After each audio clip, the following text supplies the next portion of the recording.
What you're seeing here is in fact not an HP LaserJet Pro, but rather a Sun Ultra 1. This Sun I picked up from a indescrite office park in New Jersey, where they made such masterpieces such as the teacup demo? The teacup bump from Nickelodeon in the 80s. In their office, they had a whole bunch of equipment that we picked up, and here I grabbed this Sun Ultra 1, which came with a developer kit that is not for this system. But what we did get was a mouse pad from the company, which is really cool. This 10100 LAN card, which I'm going to be using on one of my ThinkPads sitting there. An IBM PS2 keyboard. We don't need that right now. And then in this box, in the office, sat exactly like this, in a back corner, in a closet, was this Sun Ultra 1. Exactly as it's seen. Its cover was completely torn off, just haphazardly thrown in the box. This is the first time I'm opening up this box. I don't know what else is underneath here, but it looks like there is a Sun keyboard, which is very, very nice, because the one that I have is missing some keys. We have the box to what looks like a Meraki access point. The insert to it. We have an absolutely dirty, but fairly clean, color-wise, keyboard for a Sun. This is very nice. My keyboards are a little older, since I have some of the older Sun equipment. Shouldn't have dropped that. Onto the desk. We have the Sun itself, missing its cover. Its hard drives were pulled for security. Presumably that's why it was haphazardly thrown into this box like this. But if we take out the system and we place it on my workbench, we can see it has 13W3, the 3D frame buffer. Here is the NVRAM chip, I believe, right down there. There's the Ultra Spark processor side of this thing. They were kind enough to leave the cover plate that goes over the drives, which is very nice. From a different point, I have these SCSI discs that are on Sun caddies to fit into here, which came from an Enterprise 3500, which still need to find the power supply for. What else is in here? We have a SCSI CD drive, which is perfect. The one that I have is broken. I wonder if this is the CD drive to this unit. I don't think so. I think this... Nope, it has a CD drive in there. So now we have an extra in case that one doesn't work. Down here is a replacement, probably dead at this point, NVRAM chip. Hopeful that this here works. And if not, we have a replacement to mess around with and see about grinding down the end. I believe it's held like this. I think it's this side. You grind in there and there's a battery inside of it. There is a Logitech 3-button mouse. Micro switches aren't broken. I have one where the middle is broken for some reason. That is just labeled laptop for some reason. We'll put that with the IBM keyboard. Power cables. Perfect. These ones are for switches.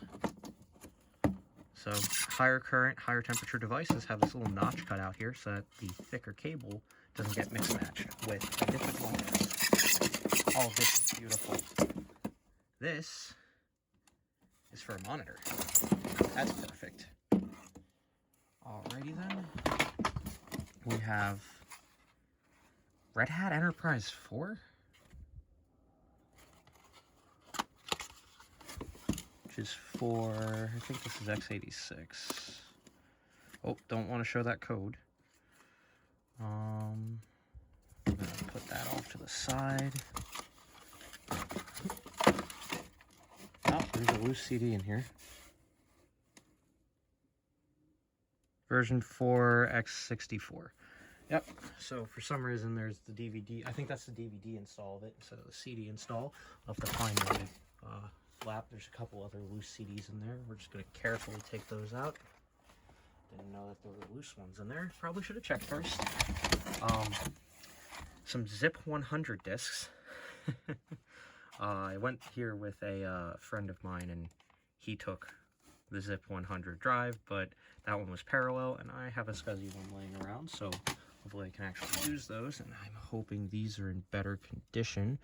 There's some scrapes and stuff on them. Looks like they weren't treated well by the box. This has some adhesive on it, but is in much nicer condition. These are optical mouse pads for those optical mice. The optical mouse set came out here. So Sun Equipment is kind of funky. They had an optical mice option, and since it's older from the 90s, special mouse pad for it. Just got hit in the shin by that. As you can see, I'm not really one for video editing or anything, so this is just going to be a lazy quick cut video. I'm going to start working on this, see if I can get it back together, and I will be back and we'll see if it turns on. And here we are. The drives, I can only fit one in at a time, but they just kind of click in. They click in there, then they press in, and it slots in its entirety right in like that. The CD drive was disconnected, so I reconnected that. I reconnected the power. There's no floppy drive in this unit, so we don't have to worry about that. The whole unit is very, very dusty, so I'm just going to leave it and clean it once I can confirm that this actually turns on. I don't want to turn it on though with a hard drive in it to test and see if it comes on. So what we are going to do is we are going to take a power supply cable, put it in there, take the sky, plug it in there, turn it on, and these are soft power. Nothing. Nothing. Because even though I turned this on, I still need the keyboard. So we're gonna hook up a keyboard to it real fast. Sorry for the darkness, if you're afraid of it. There's no need to be afraid. Nah, I'm joking. Turn on. Nothing. Cables are seated. Computer is in the rail.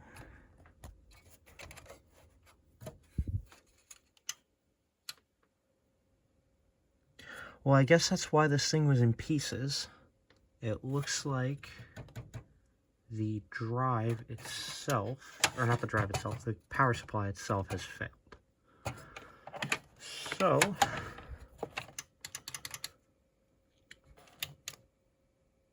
what that means is Gonna have to open this up and recap it. I will go ahead and do that. Once that's done, we should get a power on this. I'll be back. Alright, so this is the power supply. Apologies on the angle. I don't exactly have a proper camera, so this is just something that's going to have to be dealt with. It was a little dusty, so I just kind of wiped the thing off with a microfiber cloth. I don't have a proper can of air, which is something that I should probably get at some point. But what we're going to do is open this thing up. Now, I have never opened up a power supply like this before. I have done tons of them though. I dealt with these little tiny ones that are used with single board computers, mostly TX, AT. I have recapped a power supply for a Spark Classic that I have sitting on my desk. I don't feel like moving to show. And I have done, sitting behind me, that big wooden thing, if you saw it before, is an old television from the 1950s. So I do have experience dealing with electronics. I'm going to say, if you do open up a power supply, remember there is high voltage, especially on switch mode ones.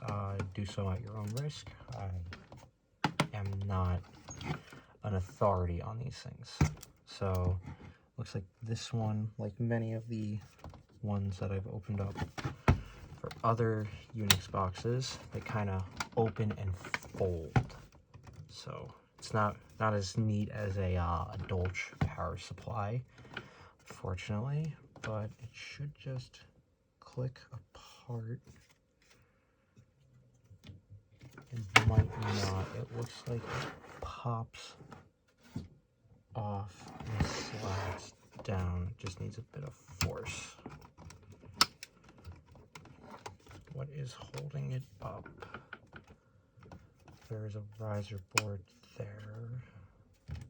Am I missing a screw? I am not. Okay, these are just a pain.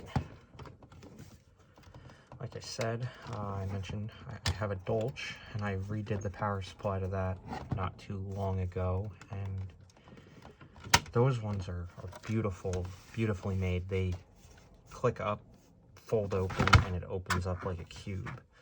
The Sun ones, in my experience, at least on my Spark Classic and my Spark Station 10, they were awful to open up.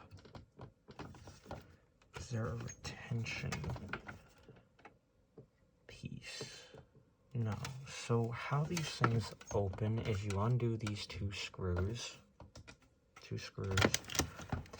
and there's a hinge here made crudely from the sheet steel, and they're supposed to pull up and apart, but it looks like there is a board right here that is holding it up.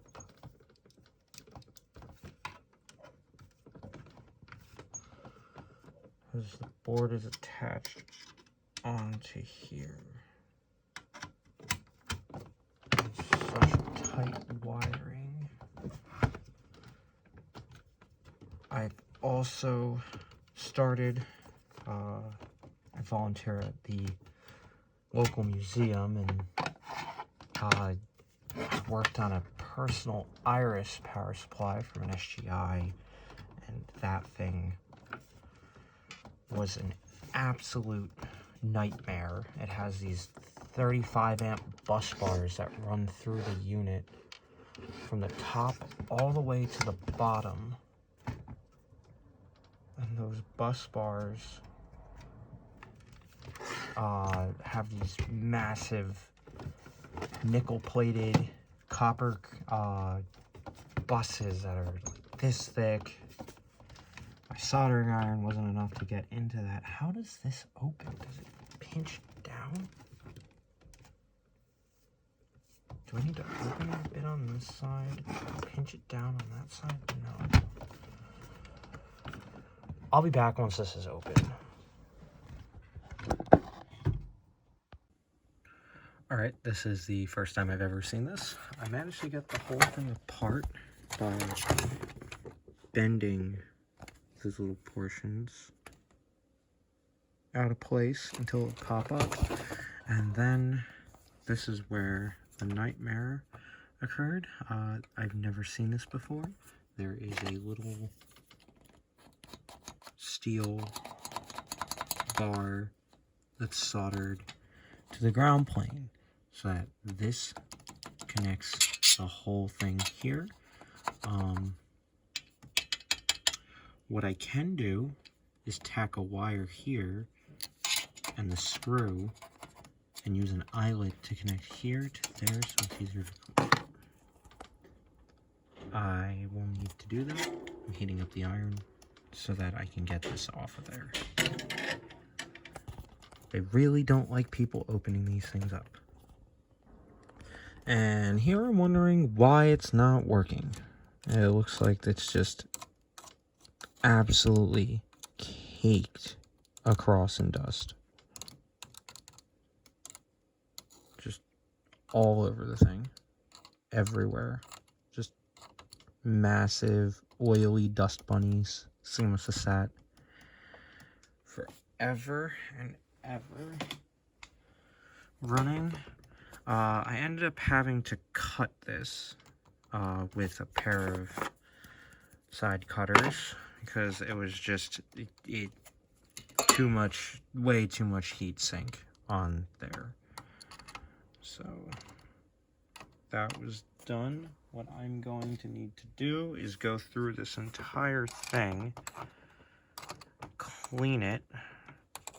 Once it's cleaned, then it's a matter of recapping the thing. It's fairly consolidated in here.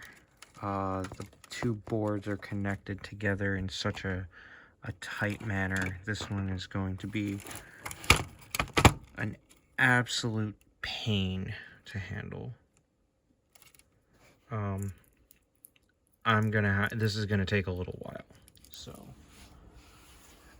come back next time and we'll have the power supply recapped, hopefully. I have to wait for parts to be ordered too.